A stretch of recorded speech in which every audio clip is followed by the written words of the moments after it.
Hi guys. सो ये video है India के रिसेंटली जो भी ट्रेड रिलेटेड, बजट रिलेटेड जो भी चीज़ें चल रहा है अभी, उन चीज़ों में थोड़ा मुझे बात करना था। तो कल रात को जैसे हमने न्यूज़ सुना कि इंडिया में इंडिया के ऊपर जो 50% जो नॉर्मल जो टैरिफ था वो 25% था, बट बिकॉज़ हमने रसिया से तेल ले रहे थे हेवी मात्रा में अकॉर्डिंग टू यूएस और यूरोपियन नेशंस, तो उसकी वजह से ट्रम्प ने जो हमारे ऊपर 25% एडिशनल जो चार्ज डाला था, तो हमको लगभग एक साल से 50% का जो है प्रोडक्ट्स उसका टैरिफ में हमको पड़ रहा था. It's like a burden on you, burden on your businesses, right. So recently US में भी स्थिति बहुत अच्छा नहीं है. सिंस मैं टेक सेक्टर में हूँ तो मुझे थोड़ा चीज़ें का पता है कि क्या चल रहा है क्या नहीं. रिसेंटली ले ऑफ्स, टेक ले ऑफ्स स्पेशली काफ़ी हाई में है. Even not just private companies, US का जो गवर्नमेंट सेक्टर है, कुछ महीने पहले ये खबर में आया था कि they can not run their government sectors, their government, they can not give salaries to their government employees. आपने कभी सुना है कि हमारे जो गवर्नमेंट के स्टाफ से इंडिया में उनको सैलरी नहीं मिल रहा होगा? काफ़ी रेयर है आजकल के दौर में. एक टाइम पे शायद होता था, बट अभी कभी अब जाके कभी भी सैलरीज डिले नहीं होता गवर्नमेंट एम्प्लॉयज़ के. तो यूएस में स्थिति बहुत अच्छा नहीं है. ट्रम्प आके मुंह फाड़ जो भी कुछ बोल देता है सबके सामने, वो तो अलग बात है, बट उनको अंदर ही अंदर अपने फेडरल जो भी, जैसे हमारा इधर में आरबीआई है तो उनका फेडरल बैंक से इक्विवेलेंट टू आरबीआई वहाँ का, उनसे प्रेशर आ रहा था कि इंटरेस्ट रेट्स हाई हो रहा है, बैंक के पास इतना डेट आ रहा है जो लोग चुका नहीं रहे. यूएस का डेट भी बहुत बढ़ रहा है बिकॉज यूएस का ट्रेडिशन ही है कि वो जो बहुत ही ग्रोथ में कम है, स्पेशली अफ्रीकन कंट्रीज़, कुछ कुछ मिडिल ईस्ट में, इन कंट्रीज़ों को वो लोन देता रहता है, बदले में वो उनसे स्टेक ले लेता है. उनके जो भी एसेट्स से, जो भी रिसोर्सेस है, जो भी पॉलिटिकली है, वो उनके ऊपर हावी हो जाता है. It's like it will become, और it is to be become their own territory, right. तो अभी हाल में ये हुआ कि सिंस फ्री ट्रेड का जो बात हो रहा था, Indian US free trade agreement, तो फ्री ट्रेड एग्रीमेंट हो नहीं रहा था बिकॉज काफ़ी चीज़ें यूएस चाहता था कि भारत उनसे ले, स्पेशली एग्रीकल्चर प्रोडक्ट्स. यूएस में ये प्रथा है कि वो फास्ट प्रोडक्शन के लिए अपने जो पेट्स होता है उनको वो नॉन वेज खिलाते हैं, ठीक है. तो उनसे जो भी बाई प्रोडक्ट होता है, तो हिंदू शास्त्रों के माने हम कभी वो नहीं कर सकते, हम अपने गाय को कभी नॉन वेज प्रोडक्ट खिला के बढ़ाते नहीं हैं और उनका दूध हम नहीं खाते, राइट. सो वो चीज़ें काफ़ी टाइम से ही इंडिया पे प्रेशर्स था कि कॉर्न सिरप ले लो, हमारे एग्रीकल्चर मार्केट को वो लोग आके प्रभाव डालना चाहता है. तो इंडिया फ्री ट्रेड एग्रीमेंट पे तो राजी था, बट उनके जो नॉर्म्स थे उन पे काफ़ी डिस्कशन चल रहा था काफ़ी दिनों से.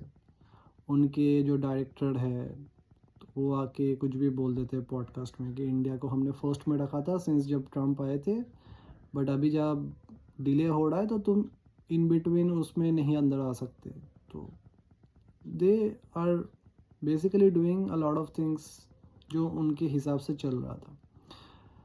But since India have sealed their position with European Union, जो काफ़ी टाइम से एक चीज़ था, मतलब it's a decade of discussion, decade of series of talks that has been happened with our diplomats, our bureaucrats with theirs, because European union में 28 countries आता है.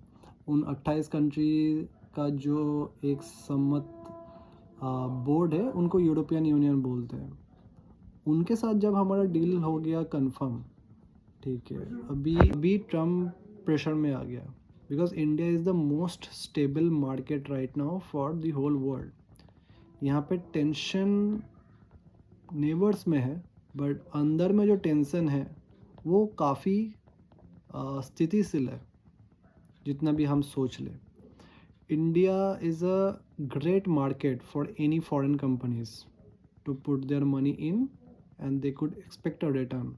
यहाँ पे the bucket of the purchase will not be the same as any European country or any US US countries, कनाडाज में या Europe में या middle east में जिस बकेट और जिस मात्रा में लोग किसी चीज़ को खरीद सकते हैं वो शायद इंडिया में उतना नहीं है।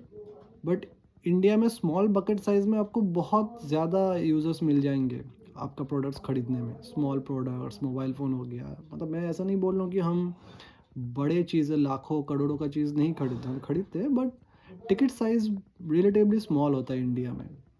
तो but everyone wants to capture because they know there is a high probability of things that could go their way।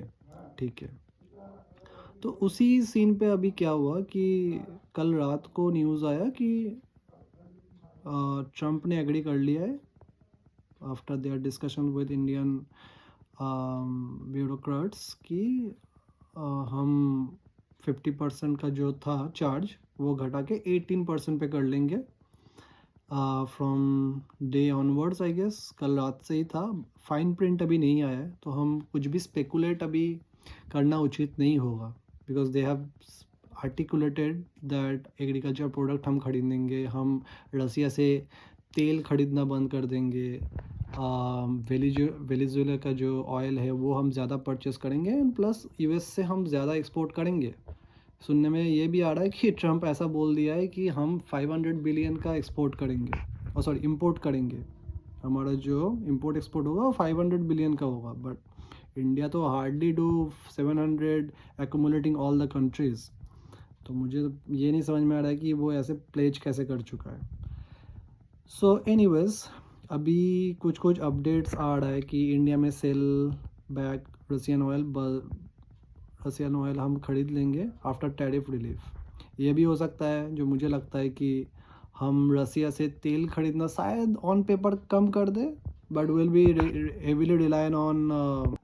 सुनने में ये आ रहा है कि रसिया से हम तेल तो ऑन पेपर कम खरीदेंगे, बट शायद ये हो सकता है कि हम डिफेंस रिलेटेड जो भी प्रोडक्ट्स है, प्रोडक्ट्स नहीं कह सकते, डिफरेंट मशीनरीज जो भी है, स्पेशली S-400 फाइटर जेट्स, वो ज़्यादा मात्रा में खरीदेंगे because Russia was a long term friend. और वो डिफेंस का जो भी प्रोडक्ट वो लोग मैन्युफैक्चर करते हैं वो टॉप नॉच होता है, मतलब ऑन पार यूएस का बड़ा कंपनीज जो है उनके मतलब उनसे वो हैंड टू हैंड मिलता है। और इंडिया इज़ कीन बिकॉज हमने रिसेंटली ऑपरेशन सिंदूर में देखा कि रशियन प्रोडक्ट्स या Russian machinery specially S-400 was a terrific product for us, terrific purchase for us. मतलब एक S-400 ने सारा ड्रोन्स को इकट्ठा कर लिया, एक हाथ कर लिया। So that was massive for India, right. And कुछ ये न्यूज़ भी आ रहा है, even a fifth grader can understand that this trade deal is against Indian interest. मतलब ये जो ट्रेड डील है जो होने जा रहा है वो फिफ्थ स्टैंडर्ड भी उसको समझ लेगा। First you said there will be no tax on American goods entering India, meaning the tax has been reduced to zero. On the other hand, goods from India will be taxed at 18% in US। मतलब आप ये बोल लो कि India पे जो products आएगा Americans वो हम ज़ीरो चार्ज करेंगे, बट हमारा जो भी प्रोडक्ट उधर जा रहा है उन पे 18% का टैक्स लग जाएगा। ये क्या बात चल रहा है भाई? आप सीधा सीधा बोल लो कि आप रसिया से तेल खरीदना कम घटा दो बिकॉज हम आपको सब्सिडी देंगे, या तो तेल का जो भी परचेस होगा हमारे से जो भी करोगे वो बहुत ही अच्छा होगा। क्या क्या गारंटी है कि आपका जो आपसे जो हम तेल परचेस करेंगे उसमें हमारा फ़ायदा हो रहा है ज़्यादा? बिकॉज आई डोंट नो, एक वो होता है कि शिपिंग चार्जेस कितना होता है, इंपोर्ट एक्सपोर्ट का ड्यूटीज़ कितना चल रहा है, वो सब अभी भी फाइन प्रिंट्स पे नहीं है। ठीक है, वेनेजुएलन ऑयल या यूएस ऑयल जो भी आप हमको देंगे उसका क्वालिटी क्या होगा? सेम क्वालिटी का मिल रहा है क्या हमको? बिकॉज ऑलरेडी वी नो कि वी आर ऑलरेडी मिलावट इतना हो रहा है E20 E15 गाड़ियाँ हमारे अभी तक रेडी नहीं हुआ है, और सरकार अभी जो है तेल में मिलावट जो है, जो कि डिग्रेडेबल है, एनवायरनमेंट के लिए अच्छा है, बट हमारा जो मशीन्स है, व्हीकल्स जो है, वो रेडी नहीं है इन चीज़ों को अभी सूट करने के लिए। तो there are a lot of things, there are a lot of things जो यूएस को प्रेशर में रखा था, जिसकी वजह से अभी उनको, और इंडिया भी चाहता है कि 50% का जो हम पे टैरिफ बढ़ ही रहा है, राइट, उससे तो कुछ तो हमको क्या है, रिलीफ मिले, राइट। तो हमने भी एग्री कर लिया, बट जब ये डिस्कशन पे आएगा, बिकॉज इंडिया यू ट्रेड जो एफटीए हुआ है, वो एमओयू साइन हुआ है, फाइन प्रिंट्स आने के लिए अभी 1 साल लगेगा, तब जाके पता चलेगा कि एक्चुअल क्या प्रोडक्ट्स में क्या इवेंचुअली घट रहा है, बढ़ रहा है, right. So it's a long process, and I hope government will come up and they will give some assessment on this particular thing in a very clean manner, in a very easy to understand manner for everyone in this country. तो ये मेरा view point था जो मैंने सोचा कि आप लोगों के सामने आऊँ, because I have a keen interest on Indian economics and related to foreign ministry, and specially Indian US trade जो डील था, काफ़ी टाइम से चर्चा में था जब से ट्रम्प आए हैं। तो आप लोग बताना कैसे लगा, and I will make sure कि ऐसा ही कुछ वीडियोस में लेते आऊँ, एंड ऑल्सो मेक श्योर कि you like this channel and subscribe it if you like. मैं कोई जोड़ नहीं है, एंड बट आप लोग कमेंट छोड़ते जाना कि आप लोग क्या सोच रहे हो इस डील के बारे में। Thank you so much.